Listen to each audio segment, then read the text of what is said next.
TV Fortaleza, a emissora da Casa do Povo. Grávida também tem direito à pensão alimentícia. O Tribunal Regional Eleitoral do Ceará tem posto de atendimento no Centro de Cidadania e Direitos Humanos do bairro Conjunto Ceará. Aprovada a parada obrigatória de transporte coletivo em qualquer lugar para atender a pessoas com deficiência física. Conheça a Previdência Complementar da OAB Prev e as nossas dicas de concursos jurídicos com inscrições abertas em todo o Brasil. Os principais destaques do judiciário brasileiro, agora aqui no programa Mundo Jurídico. A pensão alimentícia é um direito do filho e dever dos pais, podendo ser requisitada por meio da Defensoria Pública do Estado do Ceará. No entanto, muita gente desconhece que a responsabilidade da fixação de uma quantia mensal para a manutenção dos filhos começa ainda na gravidez, mesmo que os pais não sejam casados. A Lei Federal 11.804 de 2008 instaura que a mulher grávida passa a ter legitimidade para propor a ação de alimentos. Mas, assim como para os filhos, as despesas não se restringem só aos alimentos, pois incluem gastos com internações, exames médicos, vitaminas e suplementos, além de consultas, alimentação especial e até mesmo o próprio parto.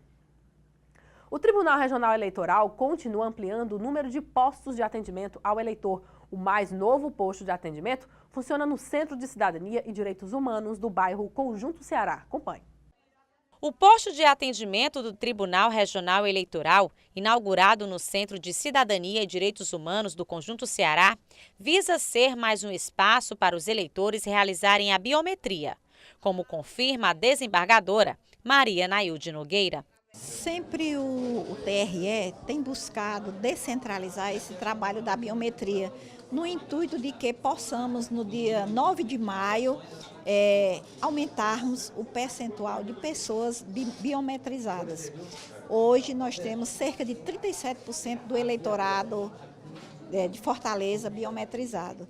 E com este posto aqui de atendimento, que é o 12º aqui no Conjunto Ceará, uma área, uma população, um eleitorado grande, com certeza nós iremos alcançar esse percentual de 45% no dia 9 de maio.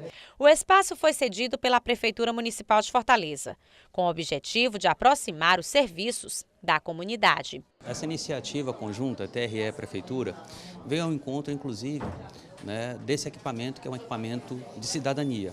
É um equipamento onde as pessoas procuram serviços, recebem atendimentos e exercem plenamente os seus direitos. Então, colocar um posto do TRE aqui, para deixar mais próximo da comunidade do Conjunto Ceará os serviços de biometria, vai ao encontro, está em consonância com tudo aquilo que a Prefeitura quer, que o prefeito Roberto Cláudio apregoa, que a Prefeitura mais perto, os serviços públicos mais perto da comunidade. O posto funciona com 5 guichês de atendimento e ficará aberto de segunda a sexta-feira, das 8 da manhã às 17 horas. A Luciana já regularizou seu título. Tá muito bom, né? Porque tem muita gente que às vezes não tem condições de sair da sua casa para ir para fazer lá para a banda da Praia de Iracema, né? E mais perto. Eu tinha que fazer o meu. O vereador Emanuel Acrísio, do PRP, prestigiou a inauguração do posto de atendimento. O Conjunto Ceará, que é maior do que 133 municípios, nada mais justo que o TRE, que a Justiça Eleitoral nos presenciasse, trazendo para o Conjunto Ceará um posto para que as pessoas, muitas delas, mesmo que a Justiça Eleitoral colocou em shoppings, aqui tem 53 mil eleitores, as pessoas vão ter a proximidade, próximo da sua residência, para fazer sua biometria. O Custo Brasil é um dos principais entraves ao empreendedorismo no Brasil. E para falar sobre reforma tributária, dentre outros assuntos, nós recebemos agora em nosso estúdio o advogado especialista em direito tributário, Dr. Júlio Iuri. Dr. Júlio, é um prazer tê-lo aqui em nosso estúdio. Obrigado pelo convite, inicialmente. Dr. Júlio, inicialmente eu gostaria que o senhor falasse um pouco sobre essa tão propalada reforma tributária. Há anos que se fala em reforma tributária. Por que ela realmente nunca saiu do papel? Na verdade, a reforma tributária ela é especulada até pouco depois da Constituição Federal. A gente já vem travando uma briga para se reformar o sistema tributário nacional há 20, 30 anos. O grande entrave Tanto é a questão do interesse dos entes tributantes, né, Estado, município e União, em reformarem, certo? E como é que se daria essa reforma, certo? Hoje o sistema tributário ele é modelado em três níveis, né? Tributos federais, tributos estaduais e municipais. A gente tem dois tributos, principalmente, que são os mais polêmicos, que é o ICMS e o ISS, que causa a questão da guerra fiscal estadual e municipal. Esses são os dois principais entraves. É como é que seria a remodelagem desses tributos, como é que ficaria a arrecadação dos estados e municípios com um novo sistema de forma a simplificá-lo. O nosso sistema tributário é um dos mais complexos do mundo? Sim, tanto pela questão de legislação, certo? A gente tem muita legislação, lei, instruções normativas, decretos, a gente escreve-se muito sobre direito tributário, mas a extensão da legislação, ela acaba sendo contraditória em alguns pontos. Além disso, a gente tem obrigações, tanto de pagamento, né, obrigações principais, como acessórias. E exatamente as acessórias são os deveres instrumentais, que aí é o grande gargalo, a burocracia do sistema. Há quem diga, doutor Júlio, de que a gente vive um pacto federativo às avessas. Ou seja, boa parte dessa receita tributária fica concentrada nas mãos da União. O senhor concorda com essa afirmação? Na verdade, sim, né? De certo modo, existe essa concentração na União. A União, ela há muito tempo, ela tem uma receita concentrada, principalmente das contribuições. Por meio de contribuições, porque não divide nem com o Estado nem com o município. Exatamente. O que é que a União faz? A União, ela tem os impostos, mas os impostos geralmente ela usam como meio de incentivo, como imposto de renda, o IPI, ela se utiliza de armas de incentivo que acaba derrubando a arrecadação nos impostos e as contribuições, que é exclusivamente para ela arrecada maior e não divide bolo. Né? E a gente tem isso aqui no Brasil. Com relação ao custo Brasil, essa elevada carga tributária e um complexo sistema tributário nacional, o senhor acredita que isso que tem sido o principal entrave ao empreendedorismo? Inclusive tem dificultado a vinda de capital estrangeiro, né, de investimentos internacionais. Na verdade, a carga tributária do Brasil ela é elevada, certo? Mas ela prejudica de certo modo, mas não pela questão do custo da carga, mas sim o custo que se tem para cumprir as obrigações, né? O Brasil é um dos países do mundo que você gasta-se mais para cumprir as obrigações tributárias. E nessa crise política e econômica, qual a análise que o senhor faz de toda essa situação? O grande problema de uma crise política e econômica é como você paralisa o país, né? Existem boas reformas, existem boas ideias em trâmite no Congresso, mas que ficam travadas exatamente pela essa briga política que acaba repercutindo diretamente na economia, né? O país deixa de crescer, o país deixa de arrecadar, exatamente porque o foco grande da questão é a briga pelo como é que vai se dar o governo.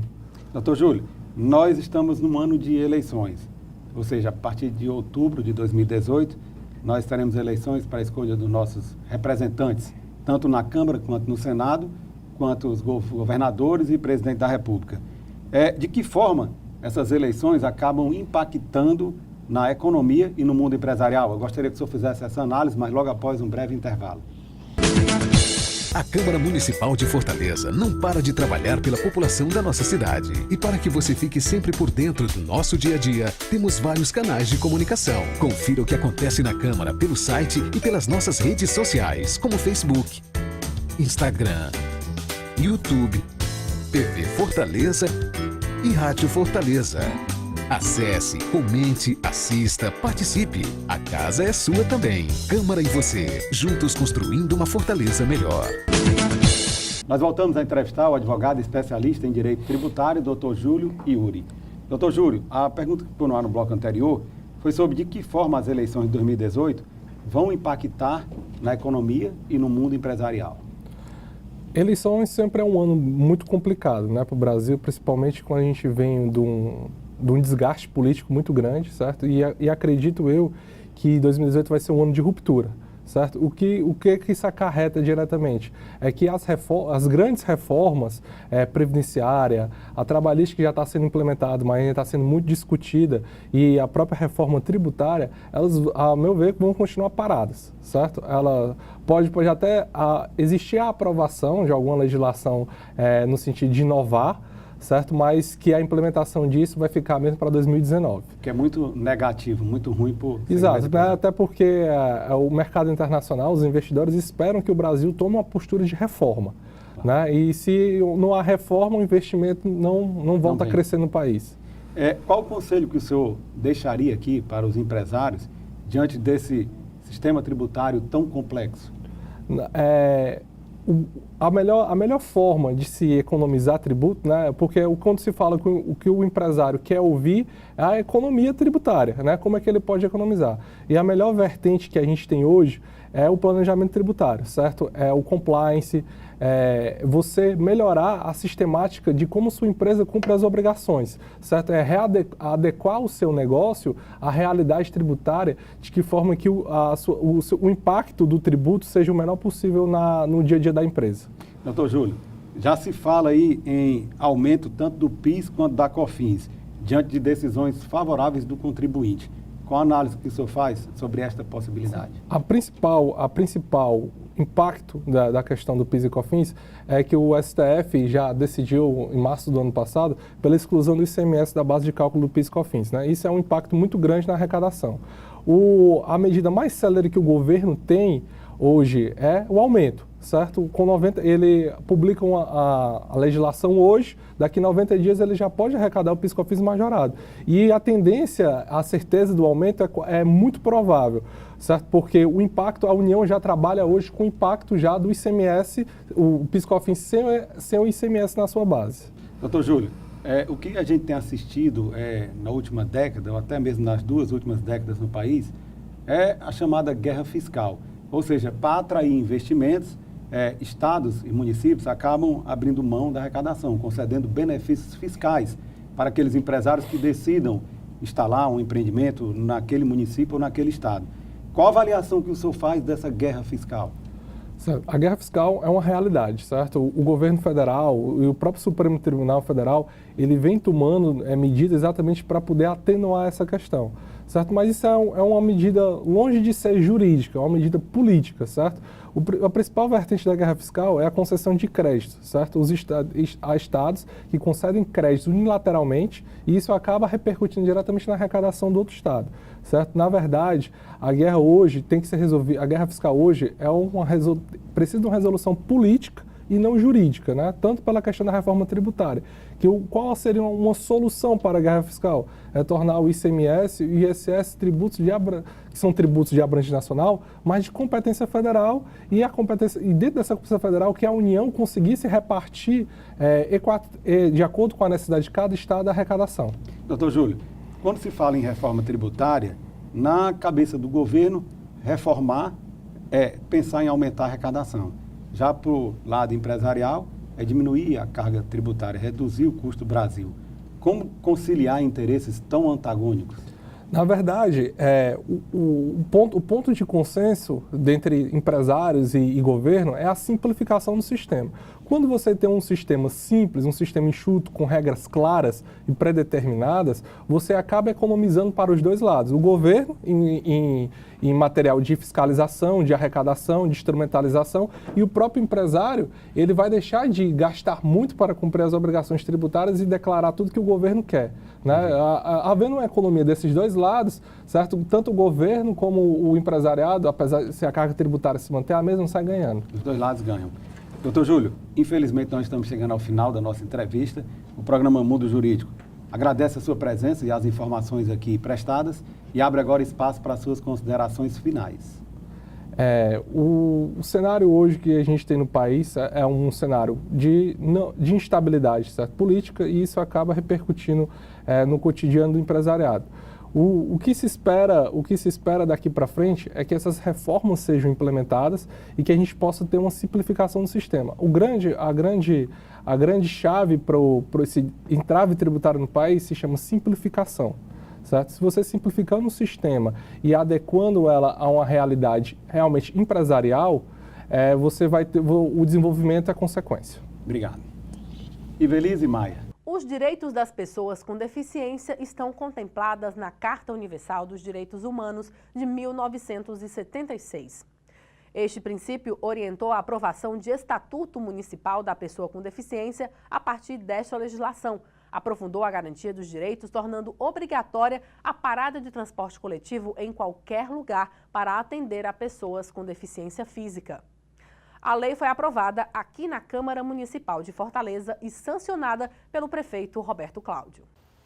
A Lei Municipal 10.668/2018 passou a valer desde o dia 16 de janeiro. E de acordo com o gerente operacional do Sindônibus, os operadores já estão sendo orientados sobre a obrigatoriedade de parar fora das paradas para qualquer passageiro com deficiência. O Estatuto da Pessoa com Deficiência, que acabou de ser lançado pela Câmara Municipal e sancionado pelo prefeito, essa lei foi regulamentada, onde discrimina quais são os grupos, né, de portadores de deficiência que têm direito de solicitar a parada mesmo fora dos pontos oficiais. Então nós vamos aproveitar essa divulgação do Estatuto, né, que está sendo bastante amplamente divulgada pela imprensa, e vamos reforçar a orientação que já foi passada para os operadores, né? Estamos planejando já para a próxima semana uma orientação geral, porque temos que envolver muitas pessoas, visto que nós temos mais de 4.500 motoristas que precisam ser orientados, e pretendemos fazer isso com muita qualidade, de modo que a gente não tenha nenhum problema. O passageiro pode indicar o local da parada desde que seja obedecido o itinerário da linha. Outra determinação é que a frota seja acessível. Atualmente, 92% dos veículos são adaptados, faltando apenas 200 ônibus serem adaptados. Para o presidente do Conselho Estadual dos Direitos da Pessoa com Deficiência, a lei é válida.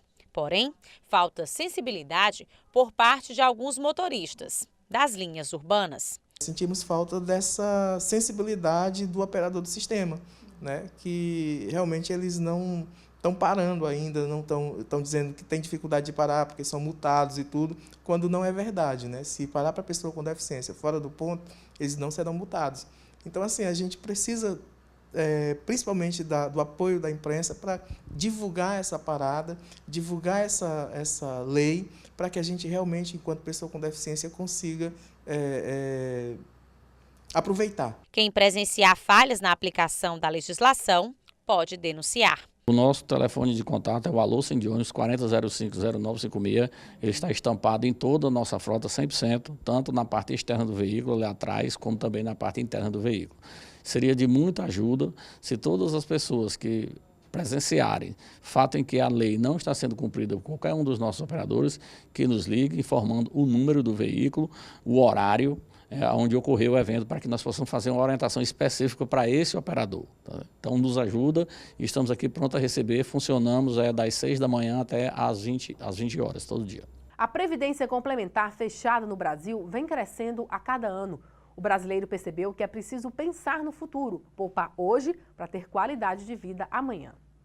Na prática, os planos de previdência complementar funcionam como uma poupança. É um investimento de longo prazo e uma forma de investir bem flexível e transparente, em que você pode acompanhar através de extratos a rentabilidade de seus investimentos. Formar uma reserva financeira para realizar um sonho e planejar uma aposentadoria segura a longo prazo, além de uma renda para o caso de invalidez e uma pensão paga aos seus beneficiários caso ocorra alguma fatalidade. Esses são os principais objetivos de quem já aderiu ao plano de benefícios previdenciários do advogado OAB-Prev Ceará. O sistema de segurança pública do estado de Ceará passa por uma crise que parece não ter mais fim. E para falar sobre a escalada da violência urbana, nós conversamos agora com o secretário-geral adjunto da OAB Ceará, Dr. Fábio Timbó. Dr. Fábio, é um prazer ter novamente conosco aqui no estúdio do programa Mundo Jurídico. Prazer é todo meu, Evelde. Dr. Fábio, qual a análise que o senhor faz dessa crise no sistema de segurança pública do estado de Ceará? Bom, Evelde, o assunto é muito intrigante, é um assunto polêmico, né? Ressalto que, com muita humildade, não sou expert no assunto, mas como diretor da Ordem, como secretário-geral adjunto e corregedor, acompanhando, junto com a nossa vice-presidente Roberta Vasques, as comissões temáticas da Ordem dos Advogados, que tem o objetivo de assessorar a diretoria da Ordem e a presidência para que a gente possa ter uma tomada de decisão de uma forma melhor. Eu acho muito precipitado, né, fazer alguma colocação, né, nesse momento de dificuldade. Quero dizer, na verdade, de atirar a primeira pedra, né, de fazer aqui ilações ao governo do Estado ou à Secretaria de Segurança Pública. Não é esse o meu objetivo. Eu acho que esse é o momento de se ter serenidade, entender que o problema é gravíssimo. No ano de 2017, independente da vontade do governo, independente de qualquer anúncio do Conselho de Segurança, é fato incontestável que no ano de 2017 nós tivemos mais de 5.200 mortes. Se nós fizermos uma média, pedindo licença aqui, algum equívoco nos números, mas se nós fizermos uma média, isso está na imprensa escrita e televisionada, sendo discutida diariamente, são uma média de 14 mortes por dia que aconteceu no ano de 2017. Isso é um problema muito sério. Agora, é bem verdade que há de se reconhecer todo o esforço feito pelas últimas gestões. E diga-se de passagem que esse problema não é um problema local, esse é um problema nacional. Não. Porque os números apontam que em 2017 foram mais de 60 mil homicídios em todo o Brasil. É um número bastante assustador. Na verdade, esse é um problema nacional, é um problema de fronteira, é um problema do crime organizado. As facções chegaram ao estado do Ceará já há muito tempo e estão dominando os presídios. Então, é preciso que a gente tenha a tranquilidade necessária para fazer o bom debate.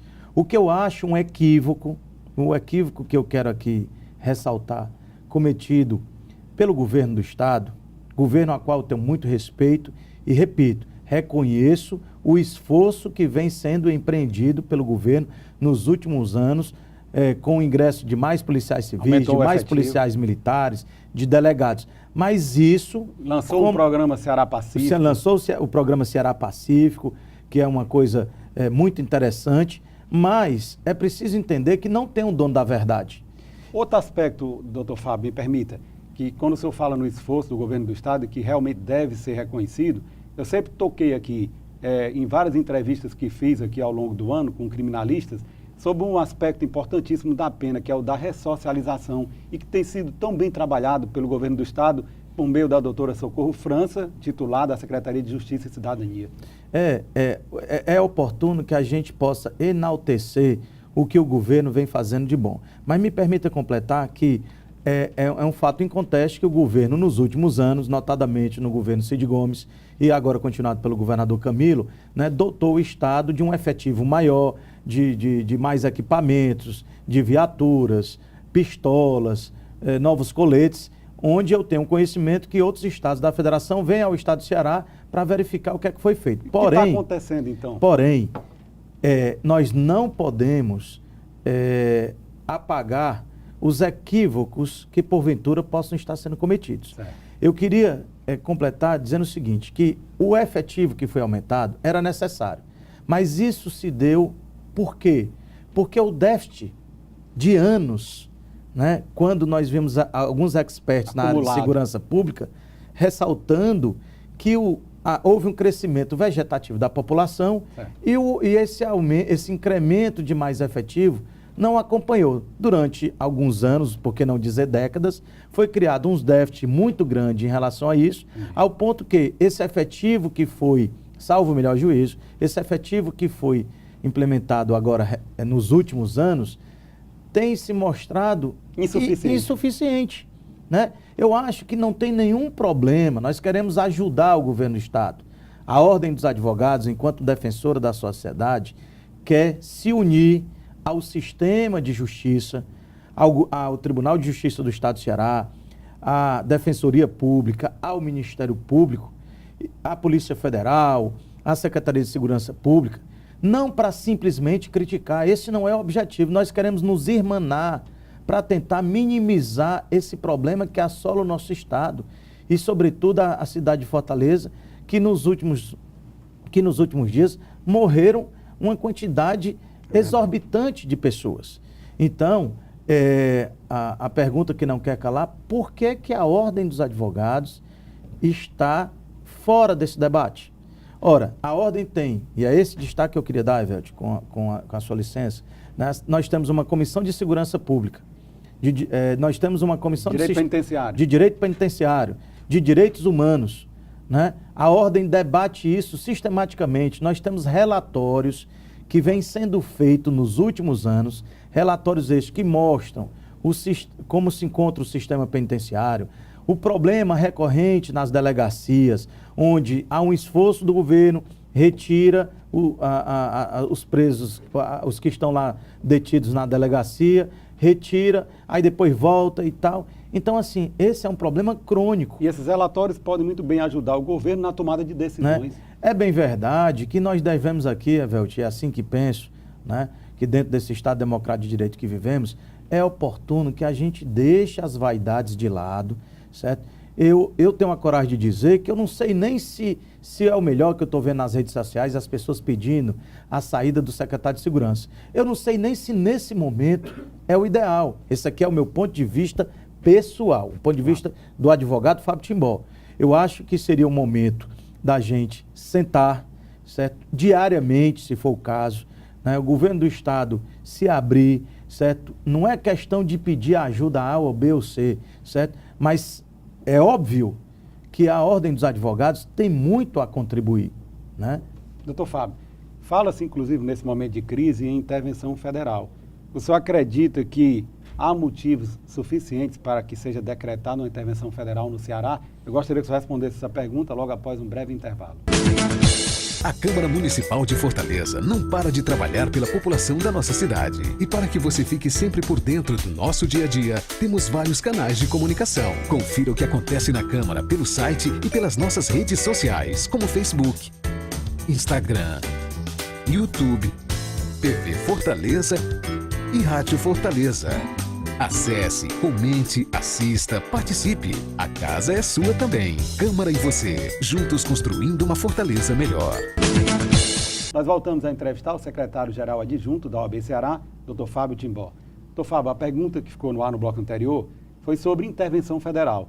Fala-se agora em intervenção federal. Você acredita que há motivo suficiente para que seja decretada uma intervenção federal? Evelti, na verdade eu queria, nesse momento, né, solicitar à Secretaria de Segurança Pública do Estado do Ceará que pudesse ouvir o Conselho de Segurança.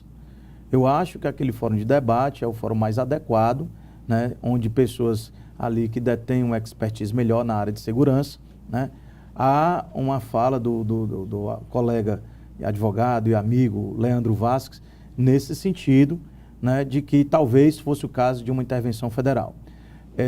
Essa é uma atitude muito radical, né? Eu acho que deve ser só pesado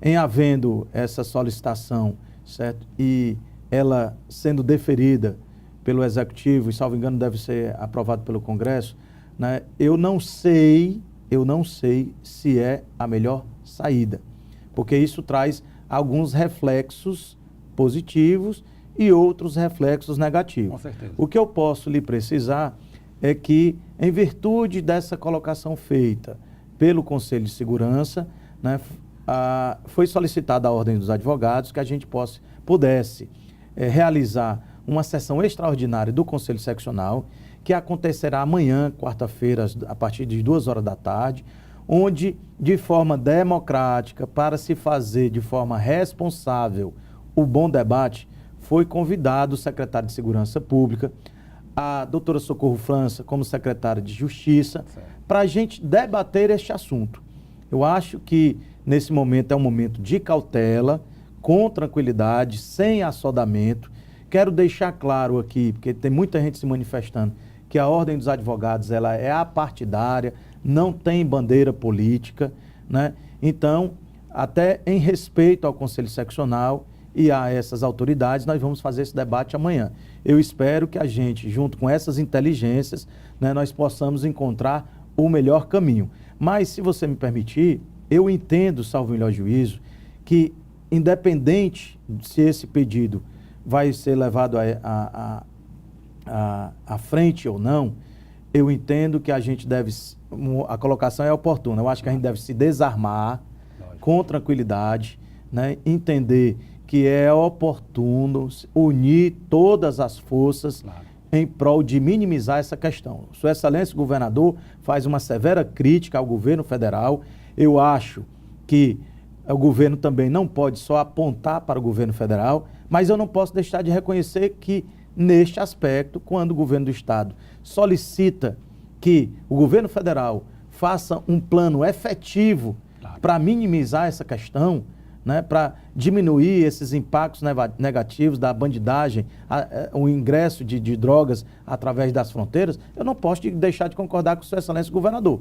Agora, por um outro lado, como gestor do governo do Estado, né, eu digo aqui que a Ordem dos Advogados está disponível para ajudar a Secretaria de Segurança Pública, a Secretaria de Justiça. Nós queremos ser ouvidos, né, para a gente apresentar os relatórios que nós temos, né, contar algumas experiências dos outros estados, né, e também colocar o Conselho Federal da Ordem dos Advogados, né, junto com os governadores, para tentar fazer, quem sabe, aí uma frente parlamentar no Congresso Nacional para conseguir que Sua Excelência, o Presidente da República, volte os olhos de forma efetiva para essa questão de segurança que assola o nosso país e o Estado do Ceará, porque nós não aguentamos mais essa insegurança e mais gente morrendo e mais gente morrendo. Quer dizer, é um caos, né, e a sociedade está aterrorizada, não é para menos, né? Eu mesmo tenho a minha família e estou pedindo que a minha família tenha tranquilidade e que se cerque das devidas cautelas, né? Estamos evitando certos lugares. Porque isso acaba ocasionando um pânico, né, no seio da sociedade. E aí, assim, eu entendo o nervosismo nesse momento da Secretaria de Segurança Pública e tal, mas a gente tem que separar as coisas. A sociedade tem razão quando ela paga imposto, os empresários geram emprego e renda, né, e estão aí sofrendo com esta insegurança. Eu não quero aqui, Evelto, dizer e apontar o dedo, dizer que a culpa é do governador do Estado. Essa não é a questão. Eu acho que o governador ele é muito bem intencionado, certo? Chamou a responsabilidade para si. O Ceará Pacífico, como você disse minutos atrás, é uma belíssima atitude. Eu só aqui tenho a tranquilidade de dizer que talvez é chegada a hora de diminuir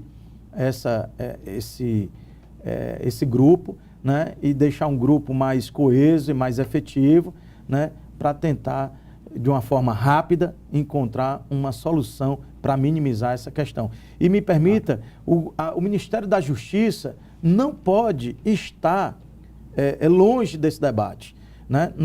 Se as facções estão dominando o sistema penitenciário, né, e conversam entre si, vem aquele velho assunto, aquela velha polêmica dos bloqueadores nos presídios. É preciso resolver isso. É preciso. O Estado do Ceará, o governo teve a boa intenção, conseguiu aprovar, salvo engano, uma lei na Assembleia Legislativa, mas parece que teve um eliminados das operadoras. Quer dizer, será que com toda essa tecnologia a gente não consegue minimizar esse problema? É verdade. A OAB, ela acaba funcionando como uma grande caixa de ressonância dos principais anseios da sociedade. Então, na prática, eu gostaria que o senhor ressaltasse aqui, mais uma vez, de que forma a ordem ela pode contribuir nesse momento de crise. O senhor falou, inclusive, que a própria Comissão de Direito Penitenciário, ela tem vários estudos acerca dessa crise no sistema carcerário. Eu lembro que em várias entrevistas aqui, o presidente da comissão, Tomácio Vitor Meia de Albuquerque, ele anunciava essa questão da crise do sistema penitenciário e também a manutenção de presos em cadeias, onde ele dizia que isso era um grande risco para a sociedade. Então, de que forma, na prática, a OAB pode contribuir com o governo do Estado? Eu queria fazer duas separações. Primeiro, nós temos a nossa bandeira diária da defesa das prerrogativas, certo, e a advocacia criminal, né, aqueles colegas que labutam diariamente, né, no direito criminal, sofrem com esse problema que é um problema recorrente, né? Onde, por exemplo, nós temos relatórios de delegacias que não era para ter um preso e tem ali detido 30, 40, 50 pessoas. Quantas vezes chega a reclamação na ordem quando os colegas se dirigem a essas delegacias e não podem ter a sua prerrogativa violada quando tem ali um escrivão no seu desvio de função, está guarnecendo um preso e diz, doutor, eu não posso permitir que o senhor veja o preso ou tenha aqui uma audiência apartada aqui com o preso, porque por uma questão de segurança minha e do próprio advogado. Ou até mesmo um inspetor, quando está nessa função de guardião, ele está deixando de exercer o papel dele, que é o de dar apoio como polícia judiciária, de fazer a investigação. Pois é. Então, assim, estou pegando isso como exemplo para dizer que isso, há muitos anos, a ordem vem acompanhando isso. Qual é o objetivo? De alertar as autoridades. Nós não queremos aqui, Evelto, ter a pretensão de dizer que nós vamos fazer a gestão da segurança pública. Lógico. Essa competência é do governo do Estado do Ceará. O que a gente quer é contribuir. O que a gente quer é que o governo abra as portas para a ordem, porque, para não deixar você sem resposta. Com esses relatórios, a pergunta que não quer calar. São importantes que o governo do Estado e a Secretaria de Segurança Pública tenha conhecimento desses relatórios que foram feitos pela Ordem dos Advogados? Custa alguma coisa ouvir aquele que estuda diariamente o sistema penitenciário, que é professor no assunto, como você bem mencionou, o doutor Márcio Vitor, certo? O secretário, o presidente da Comissão de Segurança Pública, que é um delegado aposentado da Polícia Federal, né, que conhece há mais de 30 anos, conhece a questão da segurança pública, né? Como disse, não é o objetivo da ordem apresentar culpados, o objetivo é de somar, contribuir, de fazer uma grande união. Agora, a ordem precisa ser ouvida.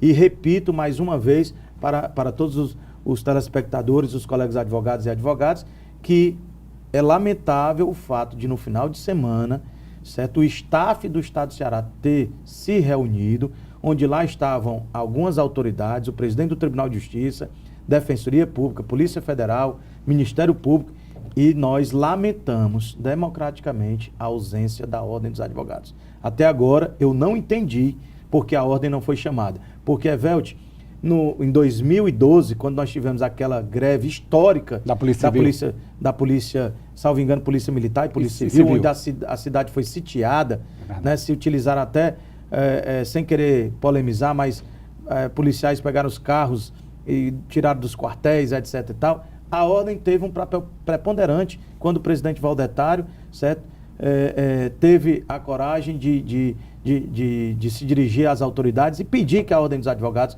fosse ouvida, e aí a ordem até intermediou, né? Portanto, nós nos colocamos aqui à disposição e espero que amanhã, na sessão do Conselho Seccional, o secretário de Segurança possa se fazer presente. Certamente ele será muito bem recebido para que ele possa lá apresentar, certo, os porquês, certo, da gestão e talvez até apresentar o plano que deva estar sendo desenhado pela Secretaria de Segurança Pública para minimizar esse problema. Com certeza. Doutor Fábio, infelizmente estamos chegando ao final da nossa entrevista, o tempo realmente voou.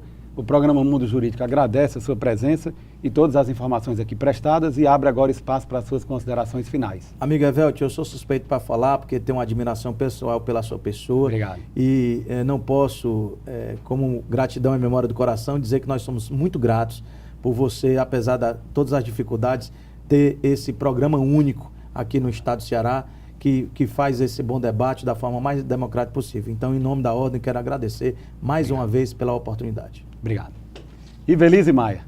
Gerenciar o próprio tempo, trabalhar com o que se gosta e até driblar os altos índices de desempregos são alguns dos benefícios do empreendedorismo.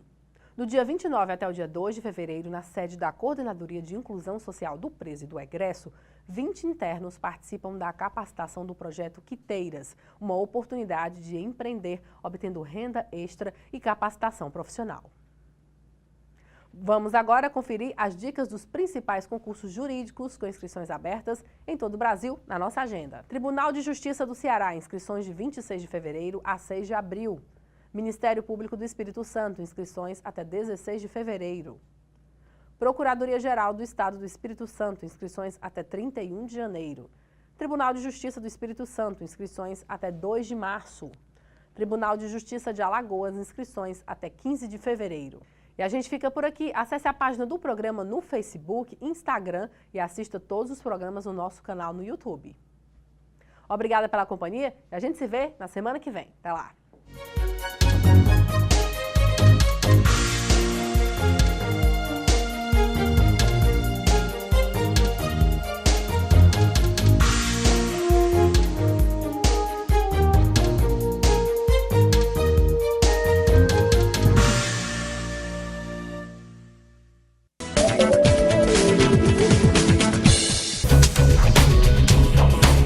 TV Fortaleza, a emissora da Casa do Povo.